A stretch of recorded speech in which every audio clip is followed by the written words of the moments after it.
Bismillahirrahmanirrahim. Alhamdulillahi Rabbil Alameen wa salatu wa salam ala ashrafil anbiya wal mursaleen Muhammadur Rasulullah sallallahu alayhi wa ala alihi wa sahbihi wa sallam tasliman kathiran kathira. Amma ba'du. My brothers and sisters, when the battle of Badr finished and completed, Rasulullah sent two of his companions, two of the Sahaba, as his heralds, as the people to announce the victory of the Muslims. Abdullah bin Rawaha radiallahu anhu and Zayd bin Haritha radiallahu anhu. They were both dispatched to Medina to give the people of Medina and the victory of the Muslims of Medina, the good news of victory. Zayd bin Haritha radiallahu anhu was riding Rasulullah's camel, Al-Qaswa. So when the people saw them coming, the rumor mongers of among the enemies of Allah and the enemies of Islam in Medina, including the hypocrites, they spread news and they spread this rumor that Rasulullah had been killed. And na'udhu billah. And their reason was, well, here is Zayd bin Haritha riding Rasulullah's camel. But and this was, when they saw them coming, but when they came, they told the Muslims the happy news of victory, and they gave them a detailed account of what happened from the beginning to the end. And so the people who were anxious, it gave them great comfort, and the Muslims immediately they started praising Allah subhanahu wa ta'ala and saying Allahu Akbar and Alhamdulillah. There, all the chiefs and others, they went out of the city on the road to Badr to welcome Rasulullah sallallahu alaihi wasallam.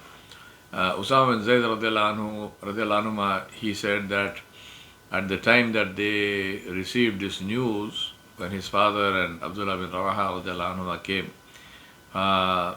the people of Medina had just returned from the burial, from the janaza of Ruqayya bint Muhammad sallallahu alaihi wasallam, the wife of Uthman bin Affan radiallahu anhu, who was terminally ill and she was dying. So when Sayyidina Uthman wanted to accompany Rasulullah to Badr, Nabi Sallallahu told him to stay in Medina and to look after her. And that is how Sayyidina Uthman is counted among the Badriyin, among the people of Badr, even though he didn't fight in that battle, because he was directly ordered by Rasulullah to remain behind and to look after his wife. And in the process, in that time, she passed away. So Usama bin Zayd radiallahu anhu says that it was a bittersweet time for us because we were mourning and we were sad about the passing away, the death of the daughter of Rasulullah and the wife of Uthman ibn Affan radiallahu anhu, and we got this news of the victory from Badr. While they were leaving, before they were leaving actually the place of Badr, the battle, there was a dispute among the Muslims about the distribution of the spoils of war, the ghanima. There is, because the Arabs were used to their old custom, which was that people, whatever you got was yours, whatever you were able to get was yours. As I told you, mentioned before, there were no standing armies, so these were not soldiers fighting for a salary. That came later, eventually in the time of Sayyidina Umar ibn al-Khattab radiallahu anhu. It was even before that actually, when Khalid bin Walid radiallahu anhu came and became the commander-in-chief, and one of the things that was introduced was, and in the time of Sayyidina Umar radiallahu anhu, it was institutionalized that there was a standing army and this army was paid. But until then it was all spoils of war. So there was a conflict. Ubadah bin Thabit radiallahu anhu, he said that we went out with Rasulullah and I was in the battle of Badr. The battle started and Allah subhanahu wa ta'ala defeated the enemy. Some of the Muslims, they pursued the enemy to make sure that the enemy was finally gone, while others got involved in collecting the booty of war, spoils of war from the enemy camp. And there was a third party who were guarding Rasulullah in case of any emergency or surprise attack. So when night fell and the Muslims gathered together, those who collected the booty, they said, "This is ours. We collected it, we gathered it, so nobody has any right on it." Those who pursued the enemy, they said, "You do not have more right to it than we do. We held the enemy at bay, and then we defeated them. And if that had not been the case, the Meccan army could have rallied and retaliated." The people who were guarding Rasulullah, they made their own claims, because obviously it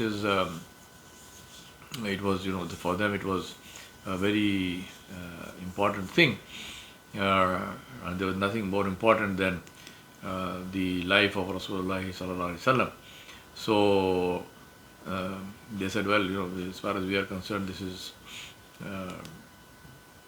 the life of the Prophet himself, and so therefore it is, we were doing this work which was so important." So that happened. Now each one had their own claim, and obviously it was something that was extremely important, and it was something that nobody could say one way or the other about this. So Allah subhanahu wa ta'ala then revealed Quran.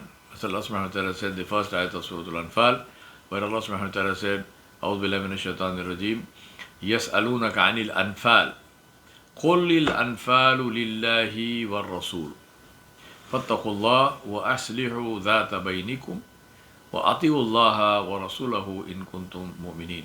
Allah subhanahu wa ta'ala said, they are asking you concerning the spoils of war. Tell them, the spoils of war belong to Allah and the Messenger ﷺ. That's it. Nobody else. Belong to Allah and His Messenger ﷺ. So fear Allah and set things right between you. Aslihu bainakum. Make sure that you are not fighting with each other. And obey Allah subhanahu wa ta'ala and His Messenger if you are true believers. So Allah subhanahu wa ta'ala made this very strong point. Now, if we think about this, this was the first experience of fighting under the banner of Islam. The Muslim soldiers did not know, or they did not have any idea that the regulations of fighting under Islam would be any different from what they had in the past. And their whole raiding was, you grab booty and you go. But in Islam, there was a whole set of rules and regulations of what is permissible and what is not permissible, even in a state of war. Now all those ayat and all that Quran had not yet been revealed, so they did not know all of this. So there was this dispute. Now Allah subhanahu wa ta'ala, at this juncture, He revealed this ayah. Now if you think about this, as the Mufassirin say, the very use of the word anfal instead of ghanaim, right? Allah did not call it ghanima. Allah said anfal, which is the plural of nafil, which is extra. So when it is extra, when we do nafil, this is extra over our obligatory duties towards Allah subhanahu wa ta'ala. So whether it's nafil salah, nafil fasting, over and above the zakat, whatever we give a sadaqah, which is a nafil sadaqah, and so on. If I do more than one hajj, then this is nafil hajj. So this is from the slave to his Rabb. All nafil is extra ibadat and extra actions of good which the slave is doing in order to please Allah subhanahu wa ta'ala. When it is the opposite, which is it is nafil from Allah subhanahu wa ta'ala, then it is the blessing of Allah subhanahu wa ta'ala. And subhanallah, our whole lives are like that, because Allah does not give us exactly how much we need. Allah gives us far, far more than what we actually need.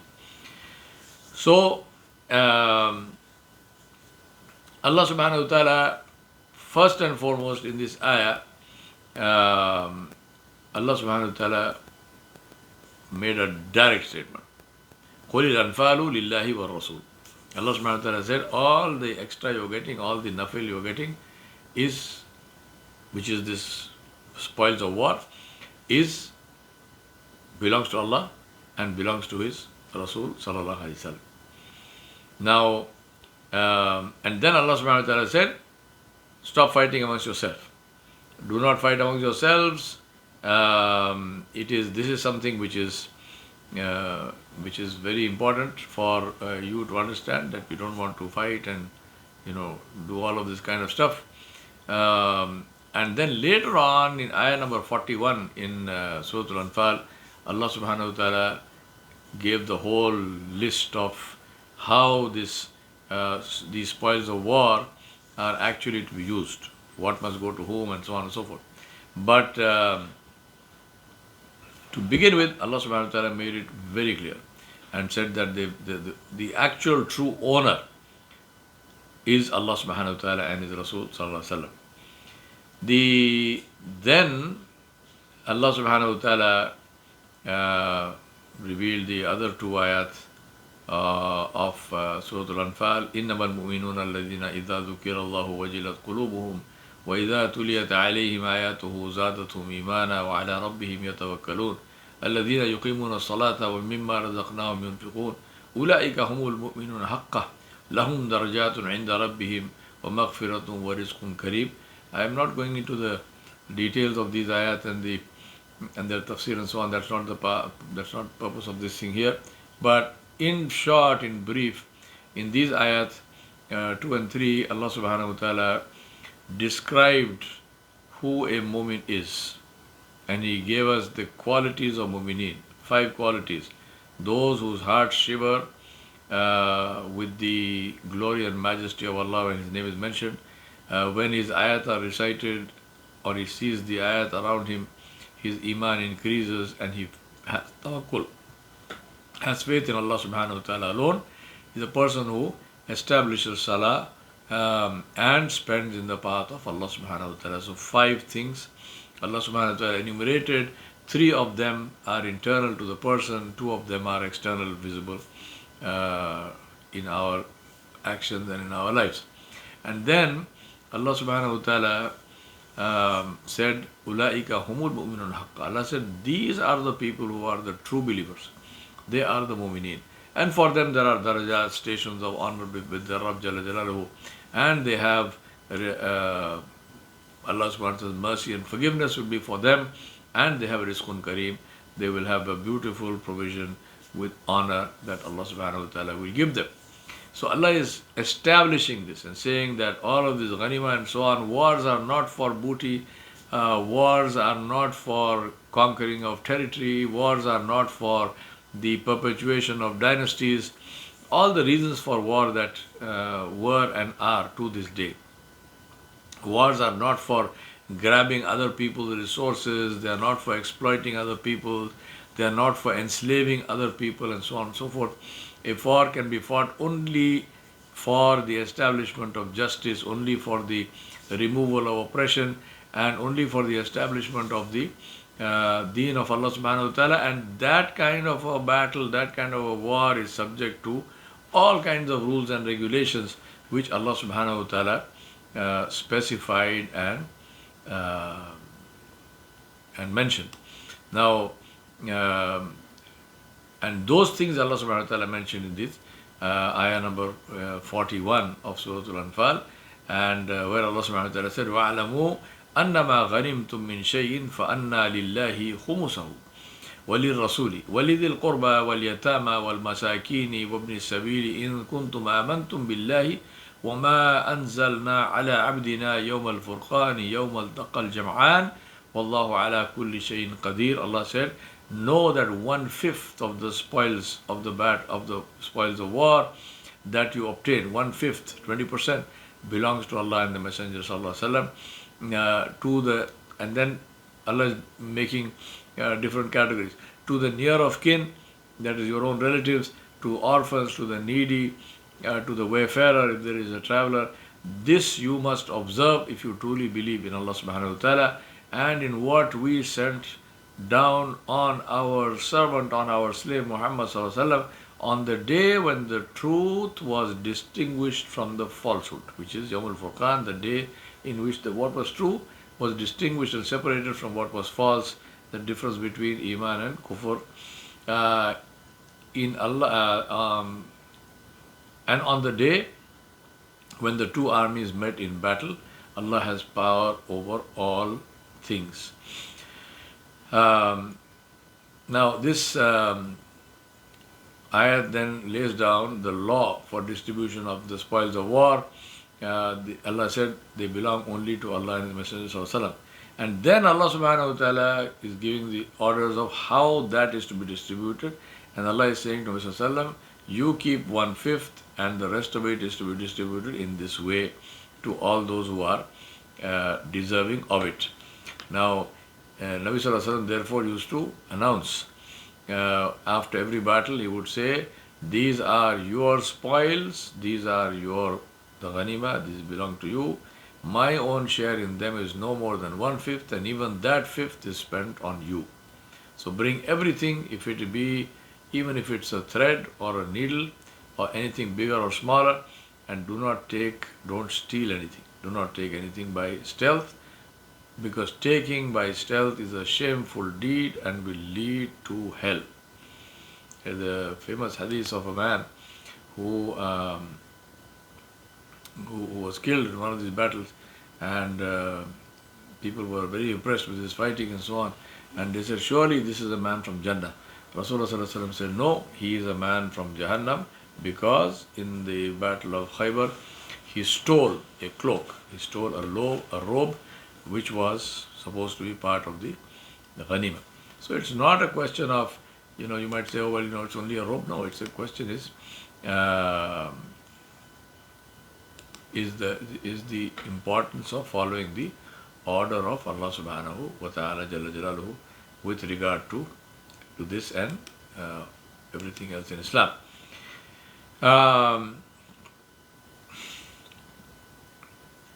So once the ayat was revealed, on the way back near a big sand dune, Rasulullah divided the spoils among all the fighters after he took 1/5. And when they reached a Safra, he ordered that 2 of the prisoners should be executed.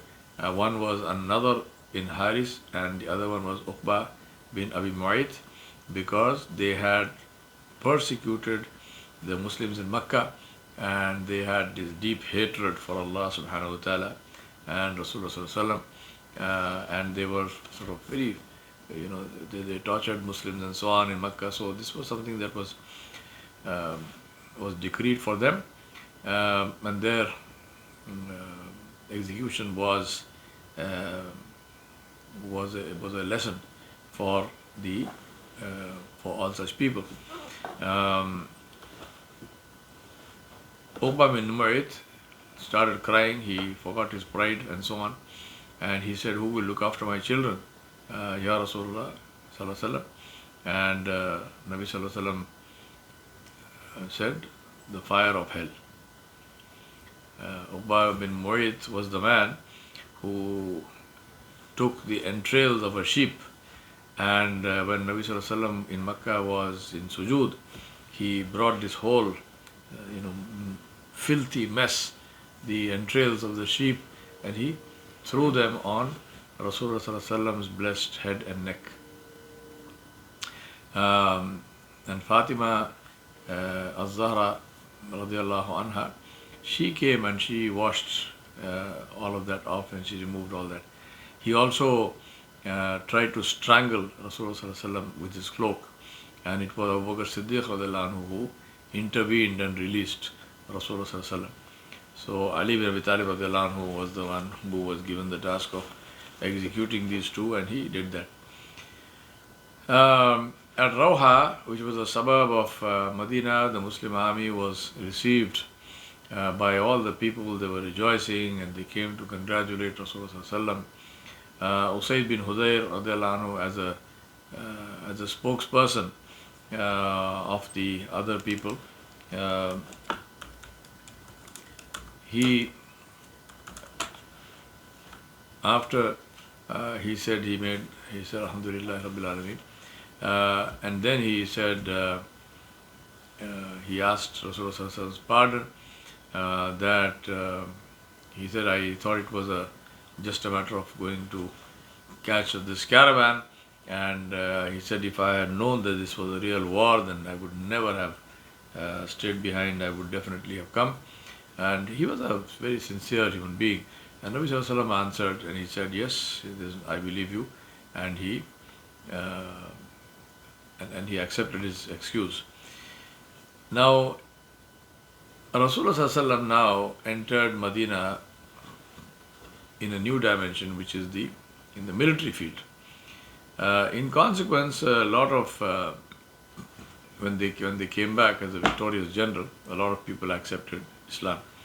People accept Islam for various reasons, right? Not all of those reasons are because they are convinced theologically about the superiority or the truth of Islam.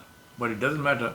The thing is that once somebody enters Islam and then they start practicing Islam, Alhamdulillah, it is our hope that they will see the true beauty of the religion. So no matter why somebody comes into Islam, Alhamdulillah, we welcome them. We don't hold them to task for that. Rasulullah Sallallahu Alaihi Wasallam, again, as I told you, all the sort of wars of all the rules of war, Islam is the only religion where you are obligated to treat the prisoners of war very well, not to give them any kind of pain and suffering. Forget about torture. Torture is a very big thing. Not even to deny them anything. So to the extent that many times the captors used to give captives their bread, which was the more valued part of the meal, and just eat some dates themselves. There are stories of some prisoners of war accepting Islam on the basis of this one thing. And they said, what kind of people are you that you give us the best part of your food and you eat something which is of less value? And they said, this is what Islam teaches us. We do not ill-treat even prisoners of war. Now the prisoners of war, this was a new thing again, because until then there were no prisoners of war. This is the first battle. So this became a issue, it became a problem to be solved. Because it was a new thing in the history of Islam. So Rasulullah Sallallahu Alaihi Wasallam consulted Abu Bakr as-Siddiq radhiyallahu anhu and Umar ibn al-Khattab radhiyallahu anhu as to what he should do with the prisoners. Abu Bakr as-Siddiq radhiyallahu anhu suggested that Nabi Sallallahu Alaihi Wasallam should take a ransom. He should keep them or hold them for ransom. And he said they are our relatives, so we don't want to kill them. And this money will give us, will help us, will compensate for, to some extent for what was stolen from us. And maybe Allah subhanahu wa ta'ala will guide them to Islam. So Abu Bakr Siddiq radhiyallahu anhu had this very beautiful, soft heart. So he said, let us keep them. Umar radhiyallahu anhu said, no. He said, execute all of them. He said, they are the leaders of disbelief, of kufr. They are our enemies. They came here with the purpose of destroying Islam and killing Rasulullah Sallallahu Alaihi Wasallam. So he said they should be executed. Rasulullah Sallallahu Alaihi Wasallam took the opinion of Abu Bakr as-Siddiq radhiyallahu anhu, and he decided not to execute them. Now Sa'd bin Mu'adh radhiyallahu anhu also was one of them who advised that the prisoners should be executed. But Nabi Sallallahu Alaihi Wasallam took the opinion of Abu Bakr as-Siddiq radhiyallahu anhu because he himself was a very soft-hearted person. The next day, Sayyidina Umar ibn al-Khattab radhiyallahu anhu came, and he came to see Nabi Sallallahu Alaihi Wasallam, and he found that both Abu Bakr Siddiq radhiyallahu anhu and Rasulullah Sallallahu Alaihi Wasallam were weeping. They were crying. So Sayyidina Umar radhiyallahu anhu was very shocked. And he said, Ya Rasulullah, what happened? I mean, why are you crying? And he said, you please tell me, I want to know, because if you are crying for some reason that that I also should know, then I will cry with you. And if it is something that I maybe I'm not so affected by that, then I will not cry, but I will also not allow, I mean, I'll pretend to cry. I mean, even though I may not be really affected by it, but I will. So he's trying to sort of be nice to them. Rasulullah said to him that Allah subhanahu wa ta'ala had revealed Quran about this issue of keeping prisoners or executing them. And Allah subhanahu wa ta'ala again, Surah Al-Anfal, ayahs 67 and 68, Allah subhanahu wa ta'ala said, مَا كَانَ لِنَبِيٍّ أَن يَكُونَ لَهُ أَسْرَى حَتَّى يُثْخِنَ فِي الْأَرْضِ تُرِيدُونَ عَرَضَ الدُّنْيا وَاللَّهُ يُرِيدُ الْآخِرَةَ وَاللَّهُ عَزِيزٌ حَكِيمٌ لولا كتاب من الله سبق لمسكم فيما أخذتم عذاب عظيم. Allah subhanahu wa ta'ala said, it is not for a prophet that he should have prisoners of war. That is to keep them and then free them with ransom until he has executed his enemies in the land. You desire the good of this world, that is the money of ransom, but Allah desires for you the hereafter. And Allah is Almighty, All-Wise. Were it not a previous ordainment from Allah, a severe torment would have touched you for what you took, which is the ransom. Now, this is Allah subhanahu wa ta'ala's qudrat. And the previous ordainment, which Allah subhanahu wa ta'ala mentioned in this ayah, just so that we can complete this part of the topic. This is from Surah Muhammad, where Allah subhanahu wa ta'ala said, Allah subhanahu wa ta'ala mentioned in the whole world the issue of fighting, and then Allah subhanahu wa ta'ala said that Allah gave them this freedom, where He said thereafter is the time, which means after the battle has been fought, thereafter is the time either for generosity, that is to free them without ransom, or for ransom. So Allah is saying, first you will finish all the battle and so on. Once you have the power, then you should do this. But since Allah had already revealed this, Allah subhanahu wa ta'ala did not. Allah said, therefore I will not I will not punish you or punish this particular decision. Many people have made, Mufassirin have spoken about this. Some people said it also because Rasulullah made mashwara, he checked and consulted with his Sahaba, therefore Allah subhanahu wa ta'ala did not send his punishment. And of course, Wallahu alam, Allah knows best. So there is, in this ayat as we saw in the ayat of Muhammad, there is a scope of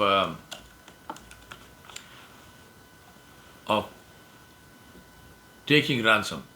So therefore Allah subhanahu wa ta'ala did not punish anyone, but because they took prisoners and ransomed them before the area could be subdued, Allah subhanahu wa ta'ala did not like that being done at that time.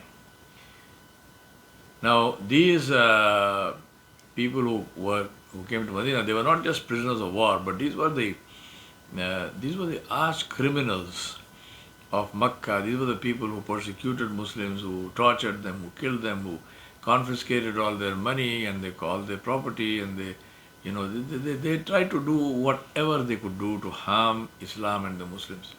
So these people were, in today, if you look at look at war trials and what kind of penal law applies, you would say that these people would have been sentenced to death or to life imprisonment. So that is exactly what Islam is saying. The ransom of the prisoners was between 4,000 and 1,000 and 4,000 dirhams, in accordance with the financial situation of the captive's family. Another form of ransom, Rasulullah said that if anyone who could read and write among the prisoners could teach 10 children to write and read, then they would not have they would be released without any ransom, free of ransom. So once the child became proficient, the instructor would be free.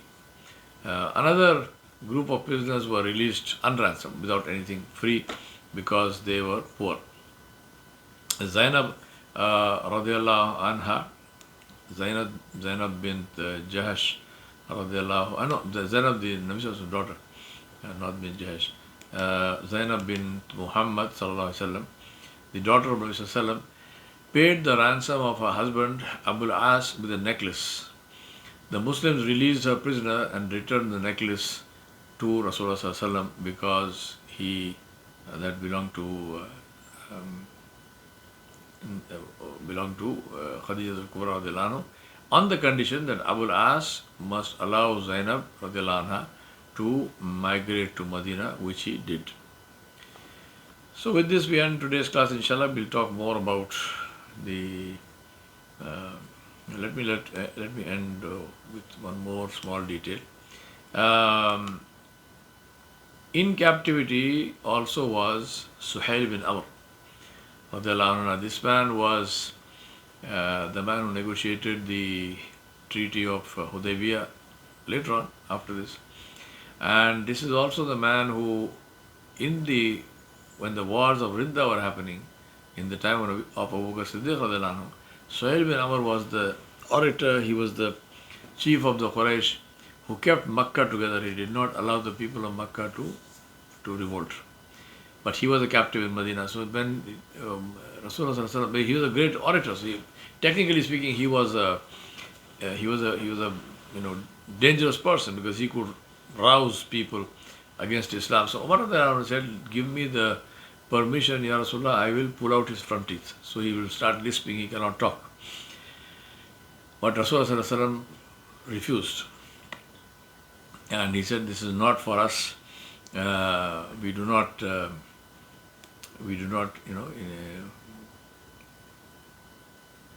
he said,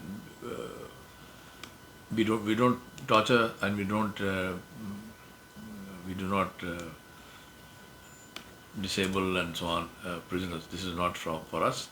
And if we do that, then we have to fear the wrath of Allah subhanahu wa ta'ala." Sa'ad bin Nu'man, who was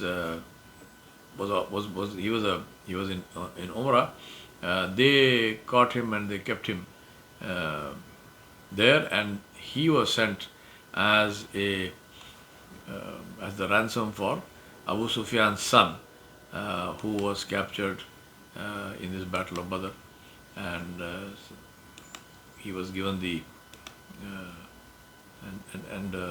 Suhail, no, not Suhail, Sa'ad bin Nu'man, what became his ransom. We ask Allah subhanahu wa ta'ala to help us to understand this beautiful deen and our beautiful history, and to live in a way which pleases Him Jalla Jalaluhu. Wa sallallahu ala nabiyil kareem wa ala alihi wa sahbihi ajma'in bi rahmatika.